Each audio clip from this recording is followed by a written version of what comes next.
Hey, the Art of Physics, Art Wiggins here again with the last episode of 2016. If you viewers watch not only Bloomfield Community TV, but partake of other physics programs on the internet, you may be familiar with our guest today. You can catch him on www.jesseleemason.com. Here's a sample of what Jesse does. There it goes, ready, set, go. So that's just a wheel you're spinning, but it's got markings on it. Yep. So what's the deal? What is happening here? There's an interplay between the rotation rate of those wheels and the frame rate of the camera. Ah. So you get this appearance of sometimes moving backwards, sometimes moving forward. They call it the wagon wheel effect. Sure, and anybody who's seen old Western movies or whatever is familiar with that, and they think, huh? What exactly is going on here? Yeah, you see this also in television and movies. Oh, Jesse, it looks like it had a little problem there. Yeah. This was I filmed this on a lark one day. And I realized there were only a couple of these on the internet, so I threw this one up there. It was also a great shameless plug for my band. I like using my band's music. Oh, sure. That's what that was. Yep. Okay, very good. Well, that's great. So they can see all that at jesseleemason.com, among other things. Yes. All kinds of stuff.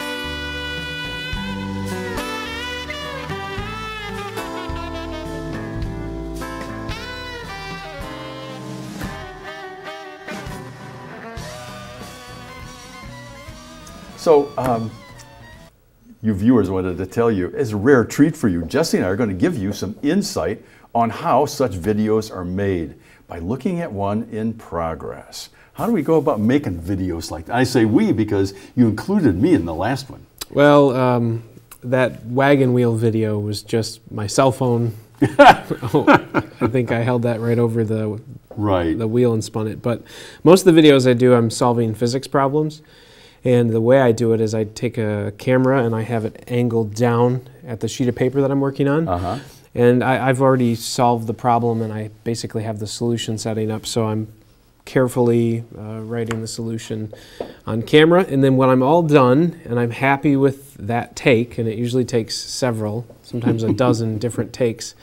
When I'm happy with the take, I'll take that video footage and I'll load it in my computer, and I use Final Cut Pro, which is an editing software for video. And I edit the parts that take a while, like drawing a picture. I edit it, and I speed it up and make it much quicker. So you don't really draw as fast as it looks? No, heck no.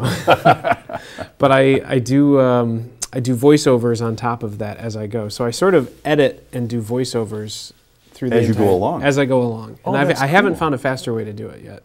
I've done scripts. In fact, typically now when I'm writing the solution, when I'm shooting the solution, I also have a script in front of me so I know when I'm supposed to point at something because I'm going to be saying something about that. But even then, I'll go back when I'm editing and I'll have to re-edit the script, do the voiceover. It's a big pain. It takes a long time. I haven't found a faster way to do it, but I'm really happy with the product. Well, that's good. I suppose a lot of things take effort, and perhaps the more effort, the better they turn out. Sometimes. Hopefully. Right. So you do write a lot of scripts then? For every video now I write a script. Ah, very good. Where did the ideas come from, Jesse, that you come up with this stuff? I have probably 100 different video ideas in my hopper, but How do you keep the hopper straight? I mean, do you have some kind of a listing that you do that you go back into all the time? It's whatever. whatever fascinates me the most combined with whatever seems like there would be a demand for it. So I've even done research by watching all these different YouTube channels and seeing what aspect of physics is really popular. In fact, my most popular videos right now, I selected on purpose because they seem to be in demand. And so I'm sort of cornering the physics market. What a great way to go. Now, Jesse, you didn't bring along with you the stuff that you use, the technical equipment. I know some of it is too big and bulky and so forth. Yeah, a camera and a tripod and lights. But I brought along something, I brought along something that hopefully will illustrate how this works. If David can come in and pick up on that. This, of all things, is a video camera. And here is a microphone. And I've shot videos with this video camera. I'm not sure they even make it anymore. It's been around for a while. But it just amazes me that a video camera that looks like a cell phone could actually produce some pretty decent results. Yeah, my first video was a camera that looked very similar to that you gave me when I said I was interested in shooting video. My video on Kirchhoff's rules. That's right. That was a little camera. Yeah. Now, you've graduated. How big is the camera now? Can you just give us a... I mean, it's a DSLR, so it's a fair size. It just looks like something people carry around to shoot pictures of their kids and whatnot. And then I borrowed a microphone from you last week or the week before, whatever, and it was a snowflake, right? A snowball. Snowball. Why do I call it? Oh yeah, it looked like a ball. Yep, snowball. Yeah, I use a couple USB mics that plug right into the computer, make things easy. Wow. Yeah. So this actually is something which would be, if our viewers decided they wanted to shoot stuff like this themselves, they could do it, couldn't they? Absolutely. Absolutely. Oh, it'd take a little investment, maybe, and a little time and some fun and playing around. You could do it with your cell phone. Wow. At least to start with. Yeah. Yeah, to begin with. Wow. That would be neat. Now, the one, I know you're working on one now because we talked about it before. Yeah. And you brought some clips from that. So Dave is going to show those clips. Okay. I'm not sure if he's got them up yet, but he's going to show those clips, and so so the viewer will be able to see kind of what's going on in raw material form before you do the editing. Yeah. So that'll be interesting. Yeah. So perhaps we should back up and say something about the video overall, itself. Sure, yeah, the overall video was an idea that Art gave me. It had to be a couple of years ago now. The idea was to do sort of a snapshot of the first year of physics, and I guess the title says it all, Around the Physics World in 80 Seconds. And so in 80 seconds, the idea is that we're going to blast through these physics principles that a student would encounter in the first year of physics. Wow. And we give about 10 seconds apiece to 8 different principles. I think it's about 8.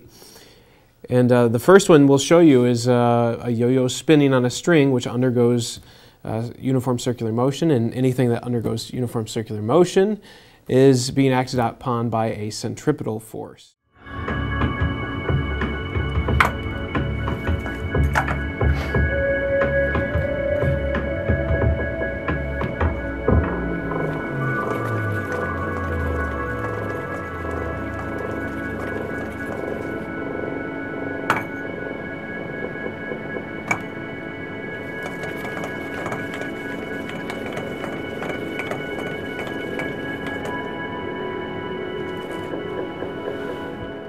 In this case, the centripetal force is tension, which is why you'll see that T in the free body diagram I drew.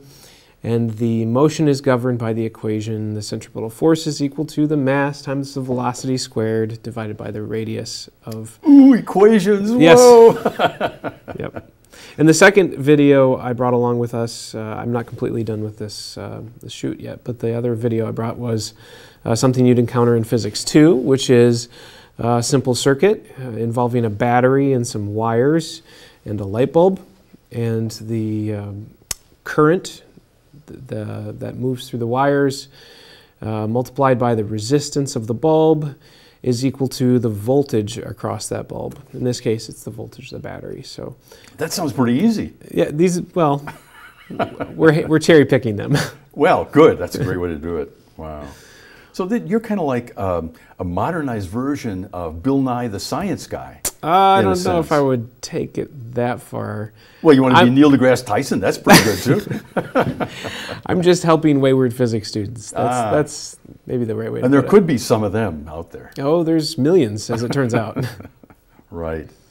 Well, and viewers, I wanted to tell you, you'll be able to see all this stuff on the Jesse Mason, www.jesseleemason.com website after he gets them done. And it's a cold winter, so he may get them done faster than he realizes. But still, it'll be fun. All right. Anyway, the other thing I wanted to ask you, Jesse, is that I know you have done a lot of stuff on the web, and I know you're very busy at so many different things. It just amazes me how you're able to do it all. So I thought I wanted to ask you what your plans for the future are. What do you envision for any of your activities or new activities that you see coming down the road? To find future. Well, how far? Future can be anything. The next year, the next 10 years? Yes, all the above. I always complain about people who I think don't plan far enough in advance. So I want to say to you, let's go even further. See if you can project 10 years. Let's see. In my life, in the next year, I'll be running my astronomy club, our second year, the Farmington Community Stargazers. We meet at the Heritage Park Sledding Hill once a month. Is Heritage Park the one that's right on Farmington Road, just south of 12 Mile? Yes. I know where that is. Yeah. Gorgeous location, no lights, perfect for observation. This will be our second year. Last year we showed over 1,000 people views of the sky. And this year we hope to break our last year's record. That's a big thing for me coming up this next year. In terms of these videos, I'm also right now working on a video relating to thermodynamics. Ooh. That's actually really close to being done. Now, in the middle of winter, I always thought there was nothing better to think about than thermodynamics because it's heat. Yes. And heat is so essential. Yes. The whole video is about heat. Wow. How much it costs to heat a pool. Very good. Yeah. Wow. In the not too distant future, I hope to get a teaching position at a community college. Right now I work at Oakland Community College as a lab tech there. And in the very distant future, I really hope that in my videos I have fleshed out an entire first year curriculum. So students that are taking a year of physics, when they encounter difficulties, they can turn to my videos and help them with some of their homework and get them back on track so they can get that A. Wow. I marvel at your creativity and your energy. Thanks. I've always marveled at this guy anyway. And so it's nice to have him on the program. I wanted to thank him so much for today's program. And you know, there are a bunch of past programs that I wanted to thank people for also. One of them is a fellow that I refer to as Uncle Albert, and David will show you what Uncle Albert looks like. Okay. I think you may know him. Yes. You see that guy? Yeah. Handsome. He's a couple, it looks like two of them there. That's interesting. Okay. Last year I had just an amazing number of videos that were helped by my friends David and Shelley Goldberg. And so he probably is going to show you David and Shelley Goldberg, who sat kind of where you were, and they read scripts that matched masks of famous people from the past. They were really interesting. And I want to thank a bunch of pesky minions. I think I even have one of them with me right here. This is Minion Improbable, and you can see his picture there. And Minion Improbable has been very helpful in locating physicists from the past who are in the Scientist Protection Program. Oh. And they need to be. I mean, it's necessary. So he does that. There were a bunch of other minions as well. One of them is the head minion, and that's this guy. And I have to call him occasionally because they get a little out of control, the minions do. So I summon him by that kind of a way, and it seems to work. Oh, you don't need to come in now, minion. It's okay. This is just a demonstration, so you don't need to worry about it. Now, the rest of it, oh, geez, he may call the Scientist Protection Program on me. I hope that doesn't happen. Anyway, I want to thank a whole bunch of intrepid guests from the past. There's going to be a whole bunch of them in order that David is going to show you. And Wow, they were just a fascinating bunch. There'll be people that you'll recognize, Jesse, because one of them was you. And there were others as well that you'll also recognize. So it's a good bunch. It's really, we've had an awful lot of fun doing this.